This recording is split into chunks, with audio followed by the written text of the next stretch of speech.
الحمد لله رب العالمين والصلاة والسلام على سيد المرسلين وعلى آله وصحبه اجمعین اما بعد۔ عزیز طلبہ کرام، گزشتہ درس اول میں ہم نے آپ کے سامنے بیع کی لغوی و شرعی تعریف بیان کی، اور آج کے اس درس ثانی میں ہم یہ بیان کریں گے کہ مشروعیت بیع کتاب و سنت اور اجماع امت سے کس طرح ثابت ہے۔ تو آئیے کتاب اللہ پر نظر کرتے ہیں۔ فرمان باری تعالی ہے، یا ایھا الذین آمنوا لا تأکلوا اموالکم بینکم بالباطل الا ان تکون تجارۃ عن تراض منکم۔ اے ایمان والو، آپس میں ایک دوسرے کے مال ناحق مت کھاؤ، مگر یہ کہ تجارت و بزنس ہو آپس کی خوشی و رضامندی سے۔ اس آیت سے معلوم ہوا کہ باہمی رضامندی سے بیع و شراء، خرید و فروخت جائز و مشروع ہے۔ اسی طرح دوسری آیت کریمہ احل اللہ البیع وحرم الربا، حالانکہ اللہ پاک نے بیع کو حلال اور سود کو حرام قرار دیا ہے۔ یہ آیت بھی جواز بیع پر دال ہیں۔ یہ دونوں آیتیں مشروعیت و جواز بیع کی مستدل ہیں۔ اب آپ صلی اللہ علیہ وسلم کی احادیث مبارکہ کو دیکھتے ہیں۔ ترمذی شریف کی روایت ہے کہ آپ صلی اللہ علیہ وسلم نے ارشاد فرمایا، یا معشر التجار ان الشیطان والاثم یحضران البیع فشوبوا بیعکم بالصدقہ۔ اے تاجروں کے گروہ، اے سوداگروں کے گروہ، بیع کے وقت شیطان اور گناہ دونوں حاضر ہوتے ہیں، تو تم اس کے کفارے کے لیے کچھ صدقہ دیا کرو۔ نیز آپ صلی اللہ علیہ وسلم کا یہ ارشاد، التاجر الصدوق مع النبیین والصدیقین والشہداء، سچا امانت دار تاجر، سچا امانت دار بیوپاری، سچا امانت دار بزنس مین قیامت کے دن نبیوں، صدیقوں اور شہیدوں کے ساتھ ہوگا۔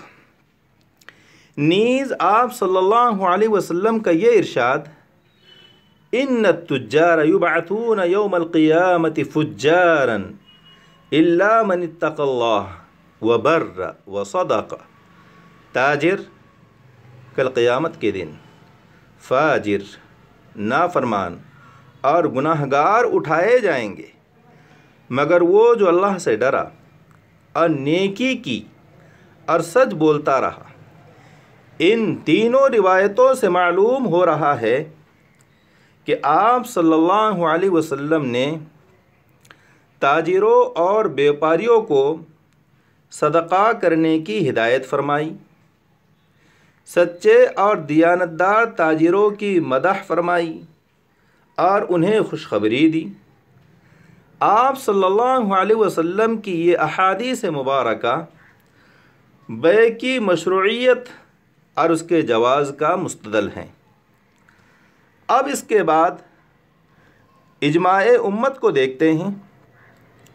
تو اجماع امت سے بھی بیع کا جواز ثابت ہوتا ہے، کیونکہ عہد رسالت سے لے کر آج تک تمام مسلمان جواز بیع پر متفق چلے آ رہے ہیں۔ چنانچہ ارباب سیر لکھتے ہیں کہ نبوت سے 15 سال پہلے حضرت صلی اللہ علیہ وسلم نے ام المؤمنین حضرت خدیجۃ الکبریٰ رضی اللہ تعالی عنہا کے واسطے تجارت فرمائی۔ اکابر صحابہ رضوان اللہ تعالی علیہم اجمعین کے احوال پر نظر ڈالتے ہیں تو پتہ چلتا ہے کہ انہوں نے بھی تجارت فرمائی ہے۔ حضرت صدیق اکبر، فاروق اعظم، عثمان غنی، حضرت عباس، عبد الرحمن بن عوف رضوان اللہ تعالی علیہم اجمعین نے بھی تجارت کی ہے۔ حضرت ابوبکر صدیق رضی اللہ تعالی عنہ کپڑے کے تاجر تھے تو حضرت عمر رضی اللہ تعالی عنہ غلے کے، حضرت عثمان غنی رضی اللہ تعالی عنہ کپڑے اور کھجور کے تاجر تھے تو حضرت عباس رضی اللہ تعالی عنہ عطر کے، حضرت عبد الرحمن بن عوف گھی اور پنیر کی تجارت کیا کرتے تھے۔ ملا علی قاری رحمۃ اللہ علیہ فرماتے ہیں، علماء احناف نے فرمایا جہاد کے بعد سب سے بہتر کمائی تجارت ہے، پھر زراعت، پھر صنعت و حرفت۔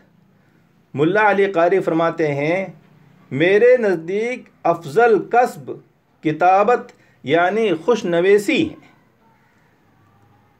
عزیز طلباء کرام، آپ نے سنا جہاد کے بعد سب سے بہتر کمائی تجارت ہے، پھر اس کے بعد زراعت ہے، پھر اس کے بعد صنعت و حرفت ہے، یعنی کوئی ہنر جس سے آدمی اپنے لیے ذریعہ آمدنی بنائیں۔ ملازمت اور نوکری کا نمبر ان تمام کے بعد آتا ہے۔ لہٰذا آج سے ہی ہم یہ نیت کر لیں کہ ہم پڑھ لکھ کر تعلیم و تبلیغ دین کے ساتھ تجارت کریں گے۔ تعلیم و تبلیغ دین کے ساتھ اگر کھیتی باڑی ہماری ہے تو ہم زراعت کریں گے۔ تعلیم و تبلیغ دین کے ساتھ صنعت و حرفت کو اپنا ذریعہ آمدنی اور ذریعہ کسب قرار دیں گے۔ جو علم ہم حاصل کر رہے ہیں اس سے ہمارا مقصد دنیا کمانا یا اسے کسب اور کمائی کا ذریعہ بنانا ہرگز نہ ہو، ورنہ اس علم کی روحانیت و نورانیت سے ہم محروم ہوں گے اور یہ علم ہمیں خدا سے قریب کرنے کے بجائے ممکن ہے اس سے دور کر دے۔ اعاذنا اللہ منہ۔ آج کے اس درس میں یہ بھی بتاتا چلوں کہ بیع کے جواز اور اس کے مشروع ہونے کا سبب کیا ہے۔ تو سنیے، بیع کے مشروعیت کا سبب ہے تعلق البقاء المعلوم للہ تعالی علی وجہ جمیل، انسانی زندگی کا بقا جو خدا کو معلوم ہے اس کو اچھے طریقے پر باقی رکھنا، یعنی بقائے زندگی کے لیے جن چیزوں کی ضرورت پڑتی ہے وہ تمام چیزیں کسی ایک آدمی کے گھر تیار نہیں ہوتی، بلکہ ایک سامان کوئی تیار کرتا ہے اور دوسرا سامان کوئی اور تیار کرتا ہے۔ ضروریات زندگی پوری کرنے کے لیے ہر شخص دوسرے شخص کا محتاج ہے۔ اب دوسرے آدمی سے اپنی ضرورت کی چیزوں کو حاصل کرنے کے دو ہی طریقے ہیں، ایک حلال ہے، دوسرا حرام ہے۔ حرام طریقے مثلا غصب، چوری وغیرہ تو شرعاً یہ منع ہے۔ ان طریقوں سے ہم اپنی ضروریات زندگی کو حاصل نہیں کر سکتے۔ اب اپنی ضرورت کی چیزوں کو حاصل کرنے کا صرف ایک ہی طریقہ ہے اور وہ ہے بیع و شراء، یعنی خرید و فروخت۔